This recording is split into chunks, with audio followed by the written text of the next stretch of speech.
Simba leo ni mechi yao ya pili na wameweza kupata alama 3. Kwa hiyo katika safari na katika viwango vya ufanisi manake wana 100%. Maana wamecheza mchezo wa kwanza wamepata alama 3, mchezo wa pili wamepata alama 3. Kwa hiyo mechi za kiushindani za ligi kuu mpaka sasa wana 100%. Wanarudi katika dressing room, wanarudi katika uwanja wa mazoezi kwenda kuangalia ni maeneo gani ambayo yalikuwa hayakuwa rafiki kuweza kupata ushindi mnono za kikosi cha kwanza, ambapo hii inawezekana ikawa ni faida kwa watu wengine baada ya kuondoka Fadru kuweza kupata nafasi. Wanasema kwamba kufa kufahana, si ndio? Kwa hiyo ina maana kuna baadhi ya wachezaji ambao tusingewategemea kuwaona katika kikosi cha kwanza, lakini kuondoka Fadru tunaanza kuwaona kuna baadhi ya wachezaji ambao wanaanza kupata nafasi na kuweza kufanya mambo makubwa kweli. Pia ukiangalia upande wa defense kwa sasa walivyokuwa wameanza, unaona kabisa ni tofauti na msimu uliomalizika. Kulikuwa na mashimo mengi sana ambayo yalikuwa yanaleta utata na wasiwasi, kwa sababu ukimwangalia Shemaron Fondo alikuwa ni beki ambaye anahama sana katika eneo lake husika. Unaweza kukuta wakipigwa pasi nyuma mstari unakuta hakuna mtu wa mwisho kuweza kuzuia. Lakini kwa sasa hivi tunaona beki zao zilivyokuwa zimekaa, kuna mtu ambaye anakubali kusimama kuwa wa mwisho.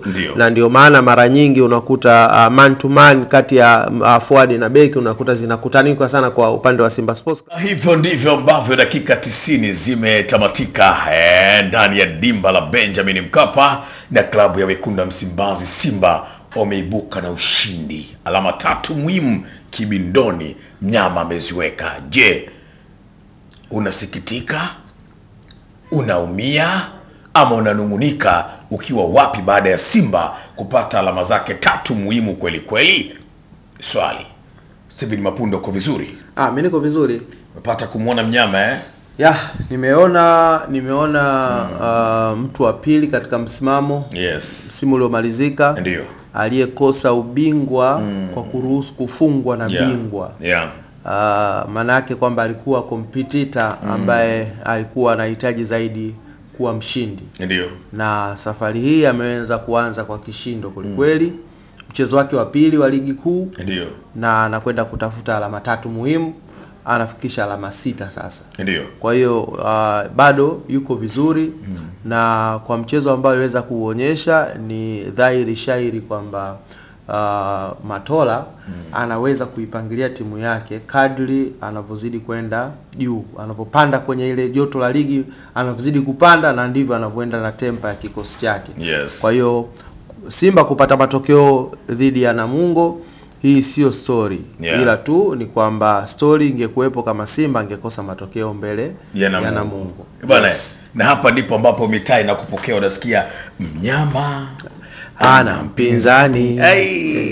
Sio leo toka zamani. Mnyama ana mpinzani. Orutena atukamatiki atushiki. Simba watoto wa Msimbazi au ndo mnyama. Unapata vizuri unatakiwa ucheze kikubwa. Sasa kabla tujawajuza zilikuwa dakika 90 za namna gani, tutagusa pia matukio kadha wa kadha ambayo yamejitokeza kwenye dakika zile 90 ambazo Simba ameibuka kidedea.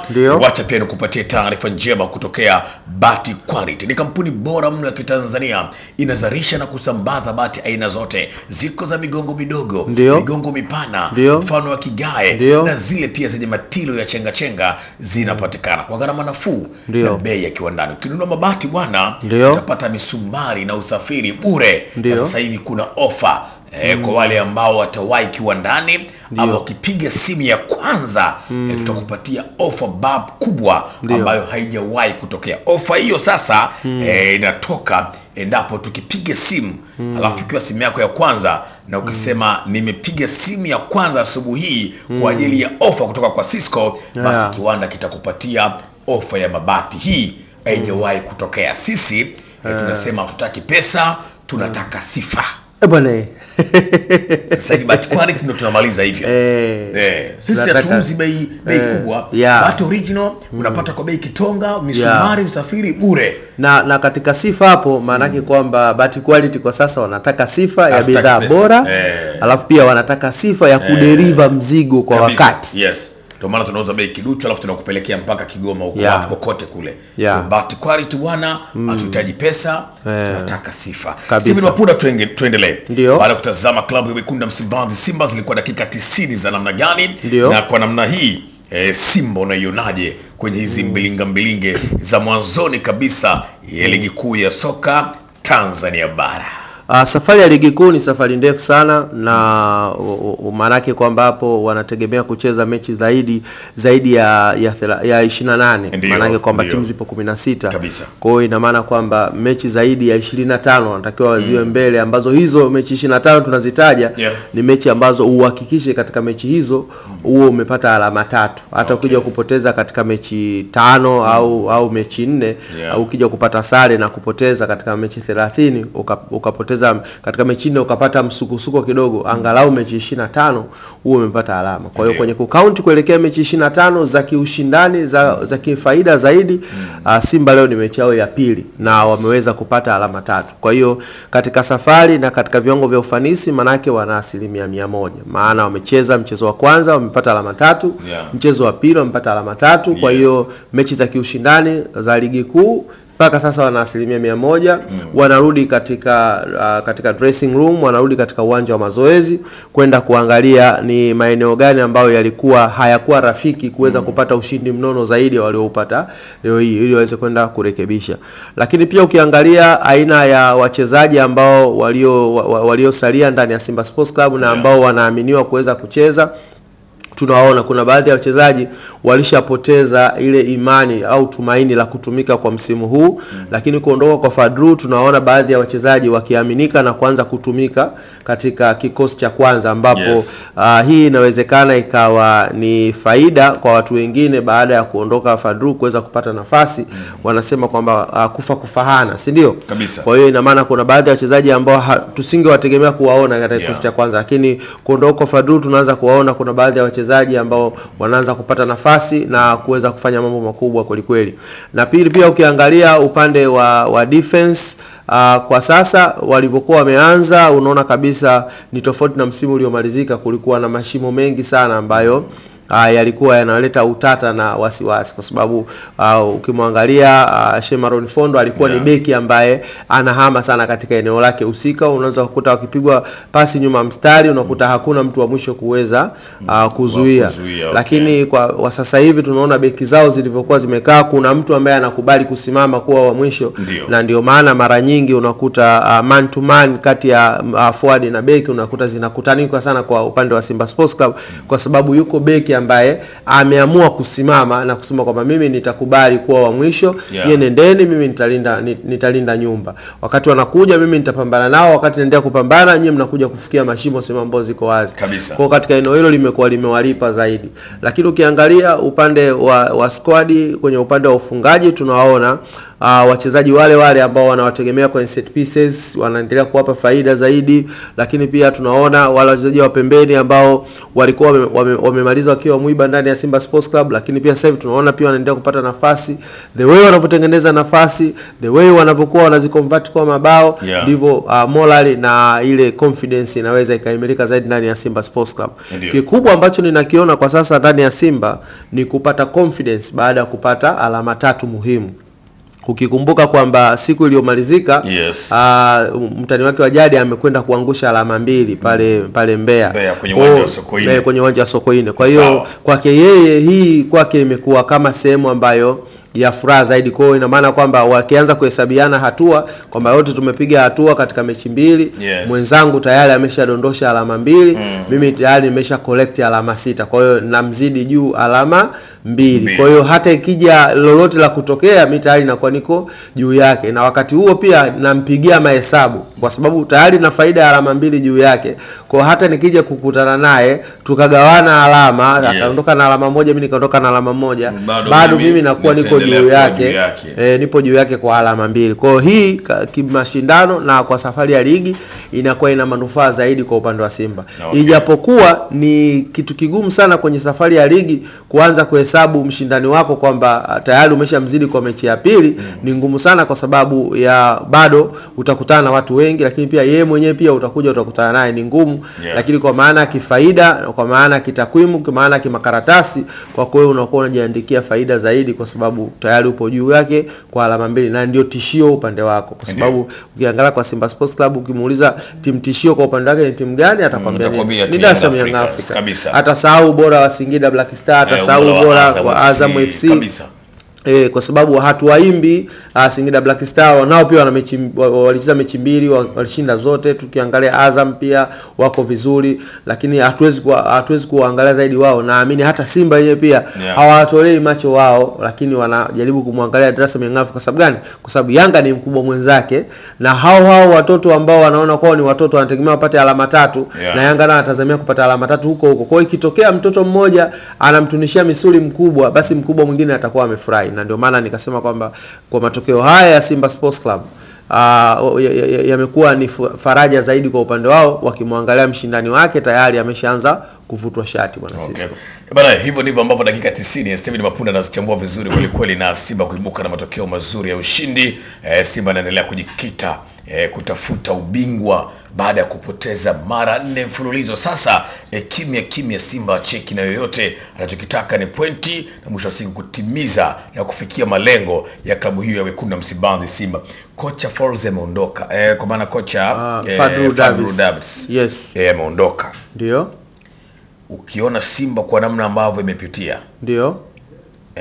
Mara kaja Morocco, mara sio anakuja nani, mara unanipata vizuri nakupata vizuri. Bado hawajapata muda mwingi ukana kocha yoyote ule mpya aweke mbinu zake. Lakini Simba inapambana, inapata matokeo. Ndio. Hapa uimara ama ya jitihada hizi zinazofanyika ndani ya klabu apoe nani, wachezaji ama uongozi ama mwalimu Matola, huenda yeye ndio amesalia sasa pale kama mkombozi. Ndio anastahili labda kupata kongore zote hizi, kwa sababu si rahisi bila kocha mkuu ambaye amemzoea na bado mnaendelea kukusanya alama. Yes, of course. Kwa upande wa pongezi hapo lazima utazipeleka kwa benchi la ufundi ambao limesalia, kwa maana ya kwamba Suleiman Matola, kwa sababu Matola ndiye alikuwa msaidizi wa kocha mkuu. Na kwa mara zote kiutendaji, yani wanasema katika ngazi ya kiutawala kocha mkuu ndio anakuwa mkubwa zaidi, lakini ukija kuangalia katika hali ya kiutendaji kocha msaidizi huwa anafanya kazi kubwa kuliko kocha mkuu. Kwa hiyo ina maana kwamba kocha msaidizi anapokea maagizo kutoka kwa kocha mkuu, lakini kwenye implementation kocha msaidizi huwa anafanya zaidi ya kocha mkuu. Na ndio maana unaweza kukuta mwalimu akawa na program imeandaliwa labda kuanzia asubuhi labda saa 4 mpaka labda saa 11 jioni, lakini unaweza kukuta mwalimu mkuu anaingia kwenye kipindi kuanzia labda saa 9 au kuanzia saa 10. Wakati huo kuanzia saa 4 yote mpo na kocha msaidizi, mpo na kocha wa fitness, mpo na makocha wengine na watu wa saikolojia na vitu kama hivyo, lakini kocha mkuu unakuta anakuja kuingia kuanzia saa 9 kwa ajili ya kuja kuangalia zile program ambazo alikuwa ameziandaa, amempa msaidizi wake vipi ameweza kuziinduce kwa wachezaji, vipi zimeweza kuwaingia. Kwa hapa naweza tukafanya application ya aina gani. Kwa hiyo unakuta kocha msaidizi inakuwa ni sehemu yake, yupo katika kufanya vitendo zaidi kuliko maandishi, kuliko kuandaa mifumo, kocha msaidizi. Na ndio maana unakuta kwamba mara nyingi sana wale makocha ambao wanatokea kuwa makocha wasaidizi pale wanapokuja kupata nafasi ya kuwa makocha wakuu, wengine huwa wanakuwa wananufaika zaidi. Rejea kwa kina Jose Mourinho, wote walitokea kuwa katika makocha wasaidizi. Ni makocha wachache sana ambao unakuta wanapata bahati ya kwenda moja kwa moja kuwa kocha mkuu katika timu, lakini wale makocha wasaidizi ambao wanakuwa wapo katika kuapply zaidi wanakuwa na faida kubwa zaidi. Hata ukiangalia Dar es Salaam Young Africa, Charles Boniface Mkwasa alishawahi kuwa msaidizi wa Puljim kama unakumbuka, kipindi cha kina Juma Abdul Jafari Mnyamani, Yanga kampa tena. Mkwasa alikuwa kocha msaidizi, lakini umeona mara kadhaa alikuwa akitokea Yanga kama kocha msaidizi, lakini alikuwa akiitwa kuwa kocha mkuu kwenye timu ya taifa ya Tanzania kama utakuwa unakumbuka kabisa. Kwa hiyo kwa Suleiman Matola kwa nafasi yake ya kocha msaidizi na vile ambavyo anaweza alivyokuwa anatumika zaidi kwa Fadlu Davis, nafikiri kwake imekuwa ni faida zaidi kuwaambia tu wachezaji wanapokaa katika eneo la kiwanja, kuambia wachezaji wanapokuwa katika dressing room kwamba bwana, hapa tunakwenda kuapply mfumo labda wafunga goli tuzuie. Umeelewa vizuri? Yaani kuna kwaga na mifumo walimu wao wanazungumza na wachezaji. Na ndio maana unakuta kuna kipindi mchezo ukiwa unaendelea mwalimu anaweza akawaambia tu kwa ishara au akachola mchoro au akasimama akafanya jambo fulani, wachezaji wakiangalia hapa tunataka tuende kwenye mchoro huu. Unaweza wakasema oya wanangu tembo. Wachezaji wanaelewa kwamba tembo maana yake nini. Ni mbinu ambazo mchezaji wa timu ya pili asiweze kuelewa. Kama unakumbuka Mourinho alishawahi kumpa mchezaji anaingia uwanjani akampa mchezaji wake karatasi ya full imechorwa basi. Akaenda kwa captain akamuonyesha basi. Wakajua kumbe muda wetu sasa wakupaki basi. Na kama unakumbuka kuna kipindi mchezaji pinzani anakuja anachungulia karatasi ambacho amepewa kinasema nini ili na wao waweze kuelewa. Au unaweza kukuta mchezaji anapiga foul au free kick au anapiga kona anafanya mikono hivi. Umeelewa? Anafanya mikono hivi. Umeelewa vizuri? Tafsiri yake nini? Kwamba akifanya hivi mazoezini wanasema tukifanya hivi tafsiri yake ni kwamba mnapokuja pale wote mnagoma. Nikifanya hivi nimemlenga mtu aweze kukaa kwenye sita ili aweze kucheza kichwa. Na nikifanya hivi maana nimemlenga nani. So umeelewa vizuri? Kwa hizo zote ni mbinu ambazo kocha msaidizi kama alishafanya vizuri na kocha mkuu anapokuja kwenye dressing room kuambia tu wachezaji, "Bwana, program ambayo tunakwenda leo kuingia nayo, tunaingia na program ya day 10." Watu waandike kwenye makaratasi day 10 ilikuwa ni na day 10 ilikuwa ni hii, kwa mpinzani utaingia hivi. Okay, sawa tunaenda kuapply. Kwa mimi nafikiri pongezi nyingi zinaweza zikaenda kwa Suleiman Matola, lakini pia kwa wachezaji kuweza kuondoka na kusahau yale yote ambayo yameweza kufanyika, kuondoka kwa kocha mkuu. Wao wakaweza kuona kwamba sio kitu, sio chochote, tunaweza tukafanya tu na tukacheza na tukapata matokeo. Hicho ndio ambacho naweza nikasema. Hivyo ndivyo ambavyo klabu ya Wekundu Msimbazi Simba imeondoka na pointi 3 muhimu Benjamin Mkapa. Ligi kuu ya soka Tanzania bara, mchezo wa pili, Simba anaendelea kupata matokeo mazuri. Nyie pigeni kelele, yanakusanya pointi zake, alafu tunakutana mwisho wa msimu nani zaidi. Hapa ndio utajua kwamba anaupiga mwingi mnyama nguvu moja mnyama. Hatari kweli kweli. Na mimi sina la ziada. Jina langu naitwa Cisco Steven Mapunda, hapa amezungumza mengi na mazuri nyuma ya kamera kwa Ali Bido, Zela Tabata Kimanga. Tuna la ziada, tunasema tukutane tena muda na wakati mwingine. Waila linka, maasalam.